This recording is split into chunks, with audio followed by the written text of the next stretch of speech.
সময় সংবাদের সঙ্গে আছি আমি সঞ্জানা চৌধুরী।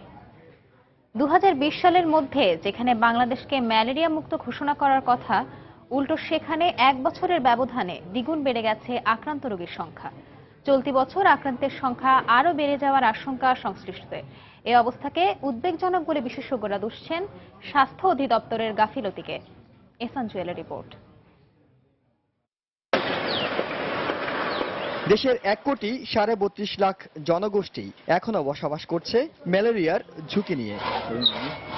ম্যালেরিয়া প্রবণ এলাকার মধ্যে ৩ পার্বত্য জেলাকে উচ্চ প্রবণ এবং মধ্য ও নিম্ন প্রবণ হিসাবে আরও 10টি জেলাকে চিহ্নিত করা হয়েছে। সরকার গৃহীত কর্মসূচিতে আগামী ২০২০ সালের মধ্যে ম্যালেরিয়াজনিত আক্রান্ত ও মৃতের সংখ্যা শূন্যের কোটায় নামিয়ে আনার লক্ষ্য নির্ধারণ করা হয়। ২০০৭ সালে ম্যালেরিয়া আক্রান্তের সংখ্যা ছিল ৮৫,০০০। ২০১৩ সালে সেটা নামিয়ে আনা হয় ২৭,০০০-এ। তবে উদ্বেগের বিষয় ২০১৪ সালে সেই সংখ্যা হঠাৎ বেড়ে দাঁড়ায় ৫৮,০০০-এ। এক বছরের ব্যবধানে আক্রান্তের সংখ্যা দ্বিগুণ বেড়ে যাওয়াকে উদ্বেগজনক বলছেন বিশেষজ্ঞরা। বছরে যে সময়টাতে সবচেয়ে কম থাকে ম্যালেরিয়া, ওই সময়ে অনেক বেশি বেড়ে গেছে।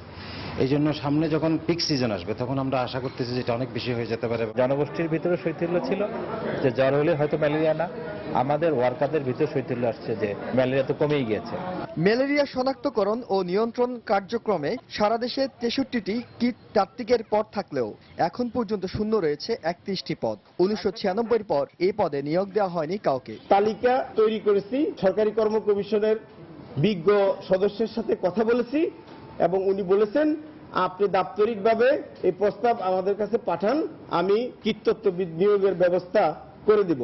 চলতি বছরে এখন পর্যন্ত আক্রান্তের সংখ্যা অস্বাভাবিক হারে বাড়ছে বলে মত সংশ্লিষ্টদের।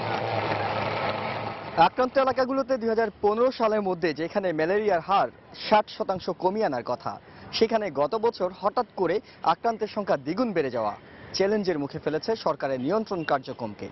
এই অবস্থায় সরকারি তদারকির পাশাপাশি গণসচেতনতা বাড়ানো না গেলে তা হয়তো শেষ পর্যন্ত কঠিন করে তুলবে এই এক সময়কার মরণবেদী নিয়ন্ত্রণ। এহসান জুয়েল, সময় সংবাদ, ঢাকা।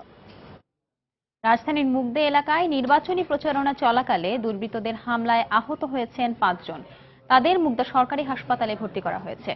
গতরাত ৯:৩০টার দিকে ৫ নম্বর ওয়ার্ডের কাউন্সিলর প্রার্থী ইসমত তকির বাবুর প্রচারণায় অংশ নেওয়ার সময় প্রতিদ্বন্দ্বী প্রার্থীর সমর্থকরা হামলা করে বলে অভিযোগ করেছেন আহতরা। বিনা উস্কানিতে হামলা করা হয়েছে বলেও তাদের দাবি। এ ঘটনায় দুর্বৃত্তরা দেশীয় অস্ত্র ও আগ্নেয়াস্ত্রের মহড়া দিয়েছে বলে জানান তারা। এদিকে এ ঘটনার সত্যতা স্বীকার করেছে পুলিশ। তারা যখন জেনেছে অন্যায়ের বিরুদ্ধে, সন্ত্রাসের বিরুদ্ধে, মাদকের বিরুদ্ধে ন্যায়ের জয় হচ্ছে, ঠিক তখনই তারা আমাদের বাসায় অতর্কিতভাবে অস্ত্রশস্ত্র নিয়ে আমাদের মা বোন সহ আমাদেরকে উপর হামলা চালায়।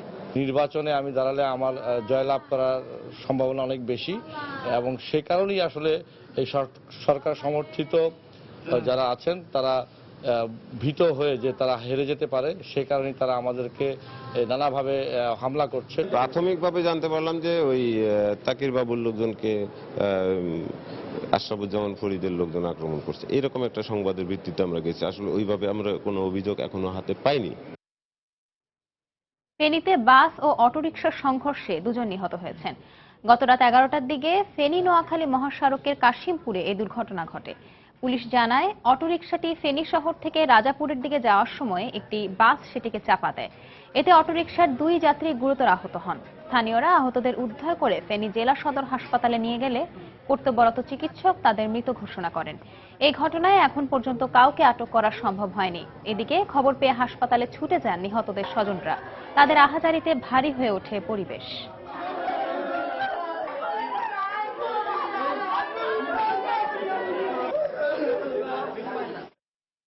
স্থানীয় লোকজন জানাইছে যে অজ্ঞাতনামা বাসটা সিএনজিটাকে চাপা দিছে, ঘটনাস্থলে 2 জন গুরুতর জখম হয়েছে, তারপরে লোকগুলো মারা গেছে। বাসটি আমরা শনাক্তের চেষ্টা করতেছি, শনাক্ত হলে আমরা আইনগত ব্যবস্থা নেব। দেশের বাইরের খবর। অজ্ঞাত বন্দুকধারীর গুলিতে নিহত হয়েছেন পাকিস্তানের প্রখ্যাত নারী মানবাধিকার কর্মী সাবিন মেহমুদ। এ সময় গুরুতর আহত হন তার মা। করাচির একটি রেস্টুরেন্টে বেলুচিস্তান প্রদেশের রাজনীতি বিষয়ক এক আলোচনা অনুষ্ঠান শেষে ফেরার পথে এ ঘটনা ঘটে। পুলিশ জানায় তার গাড়িটি লক্ষ্য করে গুলি ছোড়ে মোটরসাইকেলে থাকা বন্দুকধারীরা। পাকিস্তানের দক্ষিণ পশ্চিমাঞ্চলীয় প্রদেশ বেলুচিস্তানে রাজনীতিকদের গুমের বিষয়ে আয়োজিত এক সেমিনার এই মাসের শুরুতে লাহোর বিশ্ববিদ্যালয়ে অনুষ্ঠিত হওয়ার কথা থাকলেও বিভিন্ন মহলের চাপে তা বন্ধ করে দেওয়া হয়।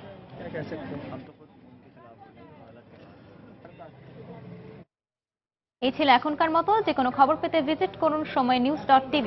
সঙ্গেই থাকুন সময়।